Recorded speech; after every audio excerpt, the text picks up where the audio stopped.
ಇನ್ನು ಬೆಂಗಳೂರಿನ ಭರತ್ ಭೂಷಣ್ ಮನೆಯಲ್ಲಿ ನೀರವ ಮೌನ ಆವರಿಸಿದೆ. ಮನೆ ಬಳಿ ಇರುವಂತಹ ಪಾರ್ಕ್ನಲ್ಲಿ 5ನೇ ದಿನದ ಪೂಜಾ ಕಾರ್ಯ ನಡೆಯಿತು. ಬೆಂಗಳೂರಿನ ಮತ್ತಿಕೆರೆಯಲ್ಲಿರುವಂತಹ ಭರತ್ ಭೂಷಣ್ ಅವರ ನಿವಾಸ.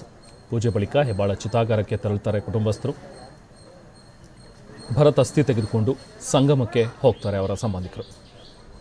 ಸಂಗಮದಲ್ಲಿ ಭರತ್ ಚಿತಾಭಸ್ಮ ವಿಸರ್ಜನೆ ಮಾಡೋದಕ್ಕೆ ಅಂತ ಹೇಳಿ ಸಿದ್ಧತೆಯನ್ನು ಮಾಡಿಕೊಂಡಿದ್ದಾರೆ.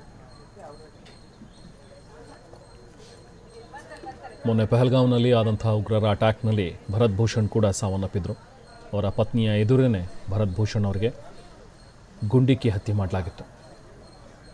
ನೋಡಿ, ಆ ಪುಟ್ಟ ಮಗು, ಆ ಮಗುಗೇನೂ ಕೂಡ ಗೊತ್ತಿಲ್ಲ ತನ್ನ ತಂದೆ ಎಲ್ಲಿ ಹೋಗಿದ್ದಾರೆ, ಏನು ಎತ್ತ ಯಾವುದರ ಅರಿವು ಕೂಡ ಇಲ್ಲ. ಇವತ್ತು ಹಾಲು ತುಪ್ಪ ಕಾರ್ಯ ನಡೀತಾ ಇದೆ ಅವ್ರ ಮನೆಯಲ್ಲಿ.